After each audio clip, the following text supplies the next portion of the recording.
de la plataforma digital. Señor presidente, se emitieron 451 votos en pro, una abstención y 23 en contra. Aprobado por mayoría calificada. Aprobado por 451 votos a favor. Los artículos reservados en términos del artículo 4 del proyecto de decreto relativo a la Ley de Ascensos y Recompensas del Ejército y Fuerza Aérea Mexicanos. En consecuencia, aprobado en lo general y en lo particular el proyecto de decreto por el que se reforman, adicionan y derogan diversas disposiciones de la Ley Orgánica de la Administración Pública Federal, de la Ley de la Guardia Nacional, de la Ley Orgánica del Ejército y Fuerza Aérea Mexicanos y de la Ley de Ascensos y Recompensas del Ejército y Fuerza Aérea Mexicanos en materia de Guardia Nacional y Seguridad Pública. Pasa al Senado de la República para sus efectos constitucionales. Esta presidencia, con fundamento en lo que dispone el artículo 93, numeral 1 del reglamento de la Cámara de Diputados, ordena antes de que se remita la minuta al Senado de la República, se realicen las correcciones que demanda el buen uso del lenguaje y la claridad de las leyes, sin modificar lo aprobado por esta Asamblea. Hoy vivimos en un estado fallido. Los niveles de inseguridad y de violencia rebasan incluso los de Ucrania, que está desafortunadamente en una terrible guerra. Aunque en Palacio Nacional hay otros datos, la realidad es que el país está literalmente incendiado, como lo hemos visto en las últimas semanas, desde Tijuana hasta Quintana Roo. Nadie se salva, compañeras y compañeros. El crimen organizado ha ocupado los espacios que el jefe del Estado mexicano no se atrevió a tomar. Parece que la ley y que el orden la dictan los criminales y no las instituciones del Estado mexicano. La permisividad y los famosos abrazos y no balazos terminaron por someter al Estado ante el crimen organizado. ¿Y cuál es su respuesta esta noche ante esta tragedia nacional? Sin mediar debate alguno, no solo con la oposición, sino sobre todo con la sociedad, vienen aquí a defraudar la Constitución y con ello al pueblo de México, al entregar el mando de la seguridad pública a nuestras Fuerzas Armadas, violando directa y burdamente el artículo 21 de nuestra Constitución. Revisando, porque siempre hay un tuit, el tuit del presidente, 26 de abril del 2010, y decía lo siguiente: debe fortalecerse el poder civil con el establecimiento de la democracia. El militarismo no es la solución. Qué rápido se le olvidó al presidente de la República. Alfonso Durazo, que fue en su momento el encargado de la seguridad de este país, también decía lo siguiente: 6 de abril 2011, obligado regresar a las Fuerzas Armadas a los cuarteles, pues es el ejército, aún frente a su eventual eficacia, combate efectos, no causas. Tremenda incongruencia. Hoy ustedes aquí no tienen argumentos, vienen a votar lo que les pide el presidente de la República sin argumento alguno, sin impulsar un parlamento abierto, porque si no tuvieran miedo o pena de regresar y decirle a la gente en sus distritos: votamos a favor de la militarización del país, estarían abriendo la discusión y no estarían haciendo lo que están hoy en viernes, insisto, por la madrugada queriendo demostrar. Y yo quiero también señalar que el presidente de México y este gobierno lleva 4 años sin cumplirle a los mexicanos. El gobierno le miente constantemente a la ciudadanía y hoy decide militarizar al país, violando la Constitución, aplastando la Constitución sin importarles, porque a ustedes no podemos siquiera hablarles de Estado de Derecho porque desconocen lo que eso significa. Que les quede muy claro, aquí está el PRD y su bancada para defender la patria. Con la venia, presidente.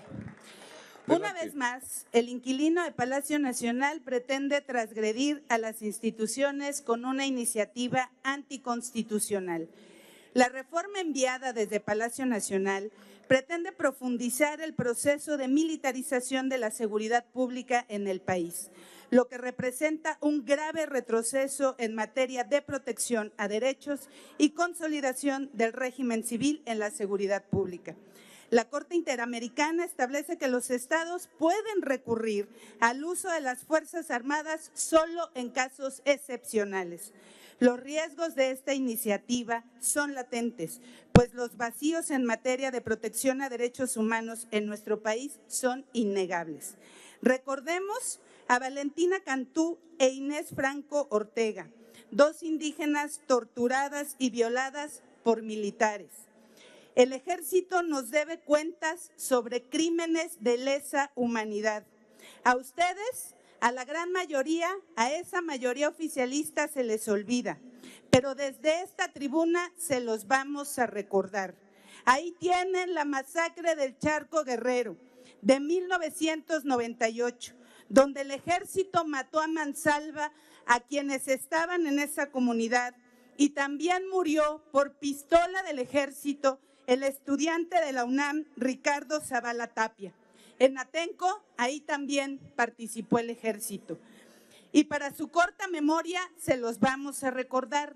No podemos olvidar a Ayotzinapa, en donde el informe oficial indica que un miembro de las Fuerzas Armadas es parte de los 43 desaparecidos. Quiero, por cierto, muy cercana a Felipe Calderón Hinojosa, un presidente que sí enfrentaba al narcotráfico con la fuerza del Estado. Por cierto, un presidente que no liberaba delincuentes y tampoco saludaba de mano a la mamá del Chapo. El mayor rival de este gobierno y del presidente de la República es el propio presidente López Obrador del pasado. Hace algunos años afirmaba que con el ejército en las calles no se resolverían los problemas de violencia e inseguridad en el país. Hoy se traga sus propias palabras.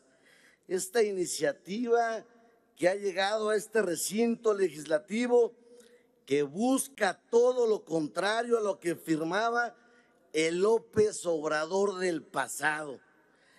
El presidente y sus secuaces en muchas ocasiones decían no se iba a militarizar el país, que regresarían los soldados a los cuarteles, pero como bien dice el dicho, el pez por su propia boca muere.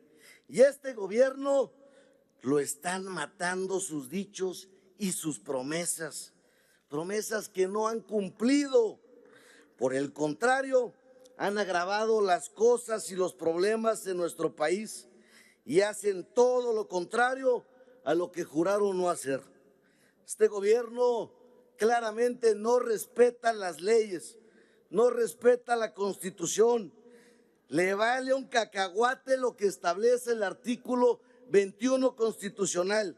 Que en el análisis y discusión tienen pocos argumentos para sostenerla.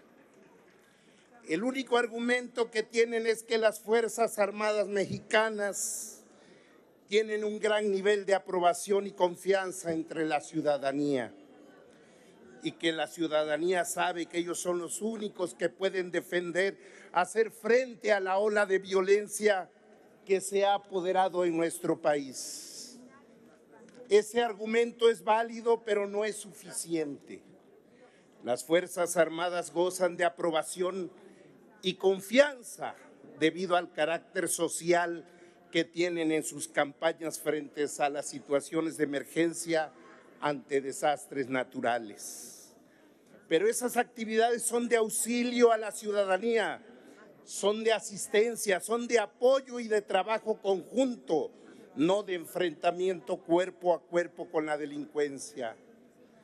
Darle un carácter castrense permanente a la Guardia Nacional solo demuestra que el actual gobierno ya se siente rebasado, que no puede sostener su absurdo modelo de abrazos, no balazos. Demuestra que los abrazos no fueron suficientes, mucho menos efectivos para detener la gran ola de violencia que se ha generado en nuestro país. El fracaso de este gobierno queda en la añoranza de los gobiernos pasados. Este gobierno día a día enumera los errores del pasado y siempre tiene a su presidente favorito, Felipe Calderón Hinojosa. Y quienes nos debemos. Ellos, desde hace más de 30 años, exigen seguridad. Señoras, señores legisladores, negar reformas que son esenciales por su llamada moratoria le da la espalda no solo a México, también a las Fuerzas Armadas. Y no solamente se viene a hacer discursos políticos, también se debe dar herramientas jurídicas para consolidar una gran institución que es la Guardia Nacional. Muchos de aquí tuvieron la oportunidad desde su distrito ser reelectos.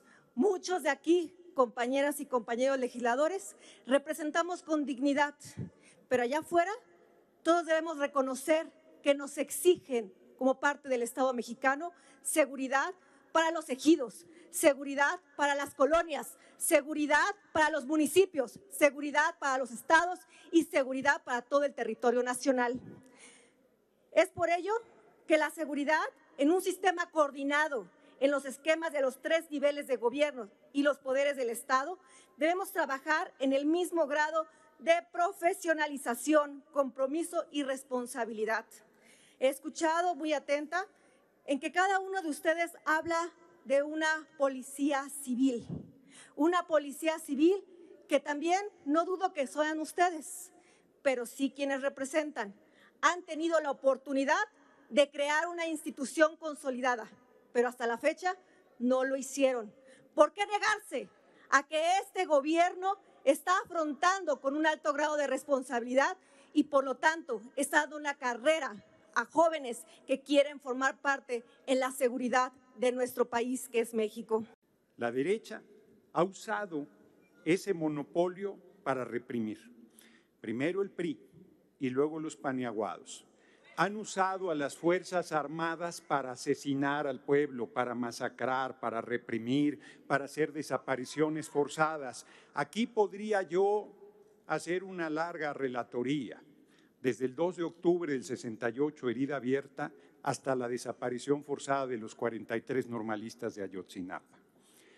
No, señores de la oposición, no somos iguales. Nosotros no usaremos nunca a las Fuerzas Armadas para reprimir a nuestro pueblo. No hay un solo muerto en retenes militares, no hay una sola desaparición forzada. Cuando mandaron a la Policía Federal a provocar a nuestro gobierno, cuando se estaba formando la Guardia Nacional y tomaban el aeropuerto, me asombró que el compañero presidente sorteara todas esas provocaciones y nunca usara a la fuerza pública para reprimir. El compañero presidente y nuestro movimiento no somos represores. Fueron ustedes los que militarizaron el país,